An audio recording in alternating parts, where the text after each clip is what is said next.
Welcome back. If you've just joined us, you're watching the news at 10 on Channels Television, coming to you live from Lagos. A reminder of our top stories. Governor Kayode Fayemi imposes dusk to dawn curfew following mayhem in the state. Senate President gives assurances on quick passage of PIB before the end of the year. Nigeria at 54, economy comes under assessment. I'll be joined by the Director General of the LCCI, Dr. Muda Yusuf. And America-led airstrikes on Islamic State militants intensify raids in Syria.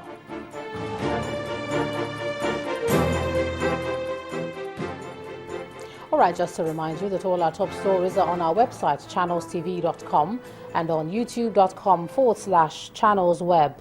And do visit m.channelstv.com to view us live on your mobile device.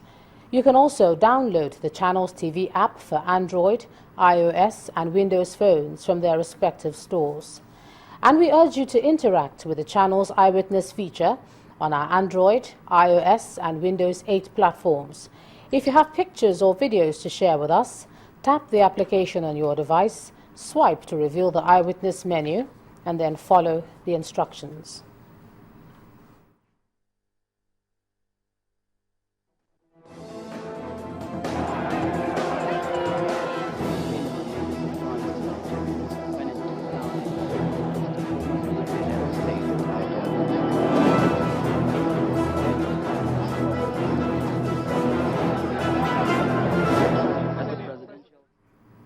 Economists have described Nigeria's economy after 54 years of independence with some mixed feelings.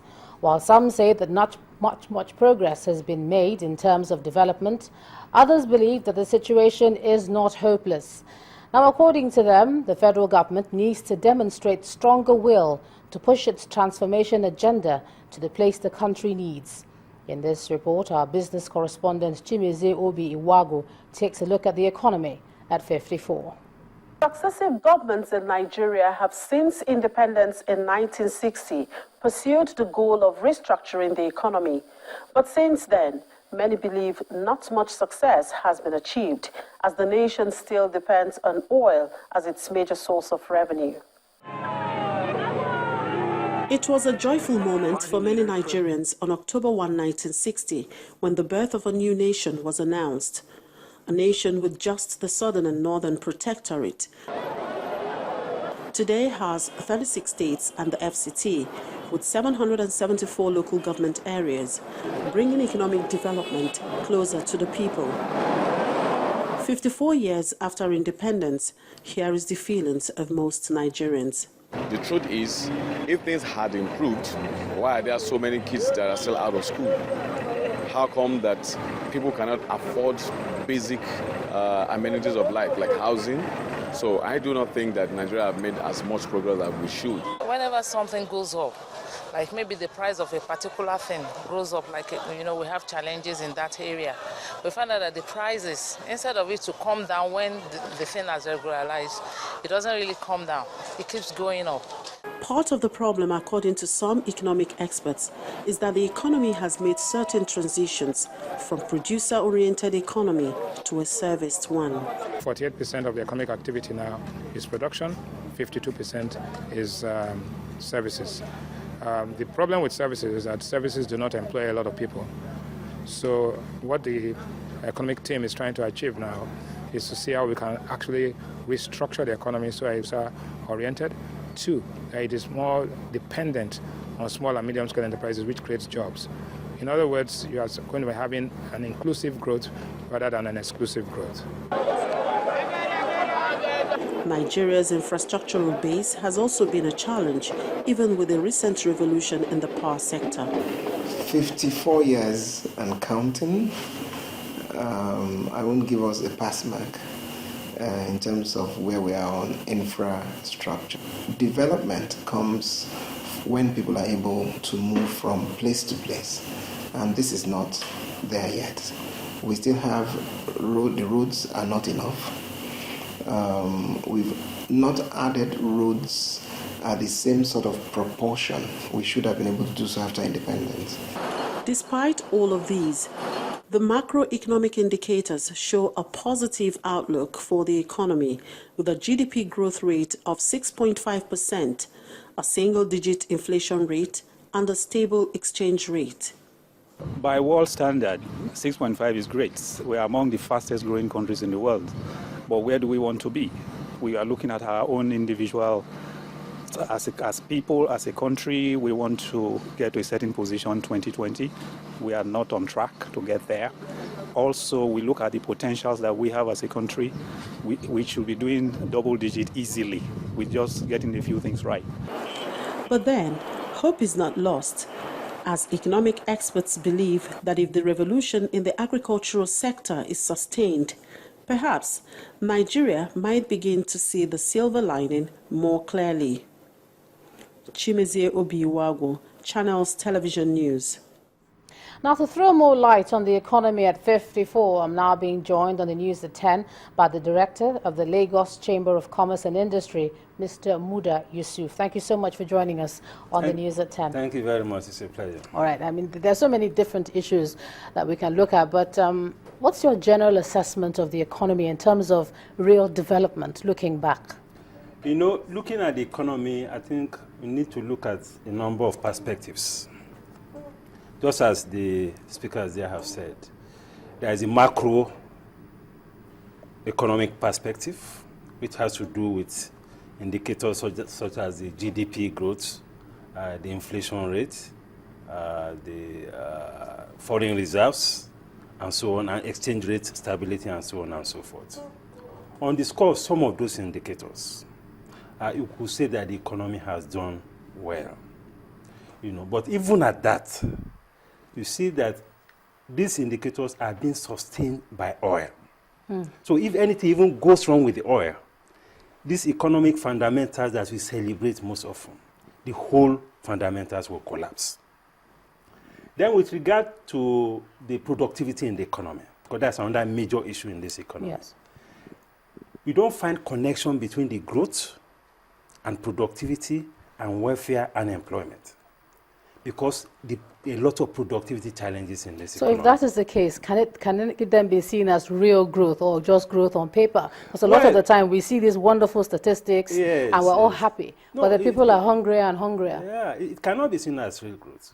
To the extent that the growth is not delivering jobs, to the extent that the growth is not inclusive, to the extent that growth is not reducing poverty, it's not a growth that you can celebrate. And I'm sure even the managers of the economy have generally acknowledged this.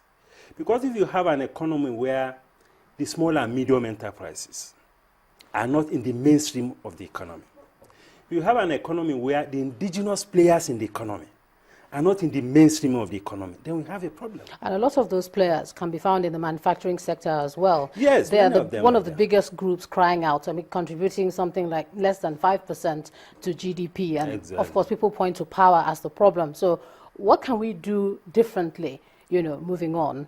What can be done differently is to make the environment more productive, to create an enabling environment to increase productivity, especially of the small businesses. If you go to the marketplace now, most of the products you find there are either imported products or products produced by multinationals based in Nigeria. You hardly find SME products. It's not that they don't exist, but they are not competitive. They are not competitive because of the enormous productivity challenges that they are facing. They face challenges in the area of power, in the area of logistics, in the area of funds.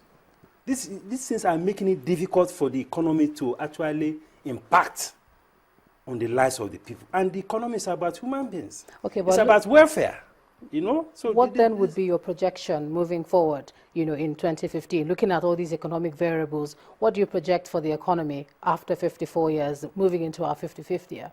Well, there is nothing really much to begin to hope for, given what is on ground now.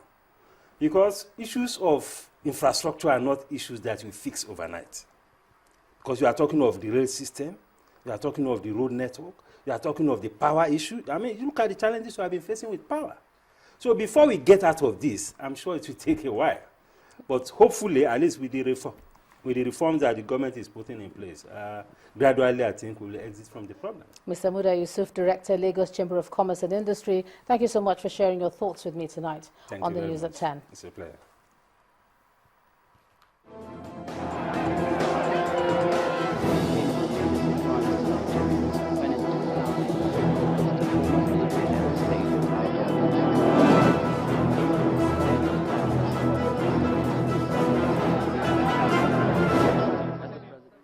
Now, dozens of African technology entrepreneurs have been meeting in Lagos to pitch ideas to investors from around the globe. They were selected from a pool of young people across the continent who've provided solutions to major challenges using cell phones. At the event tagged Demo Africa 2014, the Minister of Communication and Technology, Mrs. Omobola Johnson, spoke on the importance and huge opportunities provided by the platform in stimulating economic growth on the continent. Our correspondent Chris Elems reports. The mood is calm, the startups are excited, and the investors curious. And patiently they wait to see what opportunities there are among these innovators. But first, an introductory session. The following 2 days, we have the benefit of unveiling innovations from 40 young and enterprising African companies from 14 countries. Now, these 14 companies have been selected very painstakingly from over 450 applications. The participants go through what it takes to stay successful in business. Don't start from the top. Start from the bottom. You don't need all the money in the world to be able to launch a business. Be very passionate. Integrity is very key. You're going to run into a lot of difficulties. But always remember that it's doable. It can be done if you're focused, if you're resilient, and if you do the right thing. Passion seems to be the watchword, as evident in this speech by the Honorable Minister for Technology and Communication.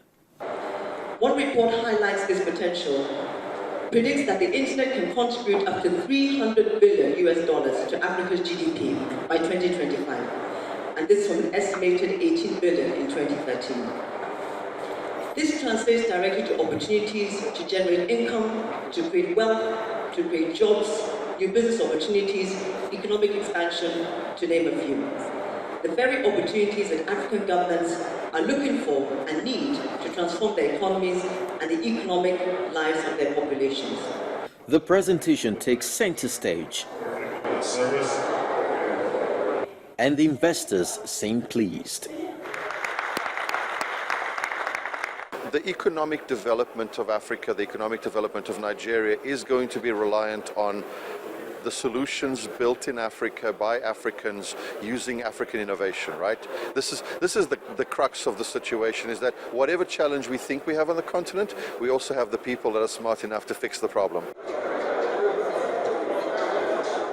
For the next 2 days, this conference would continue. And these 40 young Africans are hopeful that at the end of this conference, they would have had investors help them expand their ideas and extend the scope of their operations. Because that's the only way we can say we've had a successful Demo Africa 2014. Chris Elems, Channels Television News. The Senate today ordered the Independent National Electoral Commission to suspend the new polling units created by the Commission. The decision to suspend it follows controversies and misconceptions which greeted the policy. Though the Senate acknowledged that it may be a noble move, it warned that it may jeopardize the success of the 2015 general election. And the Senate President, David Mark, has given reasons why the long-awaited petroleum industry bill has to be passed before the end of the year. He gave this explanation today at the Interactive Forum on Democratic Transition and the Nigerian Economy, which was organized by the Lagos Chamber of Commerce and Industry. Senator Mark also noted that the National Assembly remains committed to achieving a credible democratic transition for the smooth running of private businesses. And from there, when the news at 10 returns, the River State Police Command says it's rescued American and other hostages. Do join us again for that.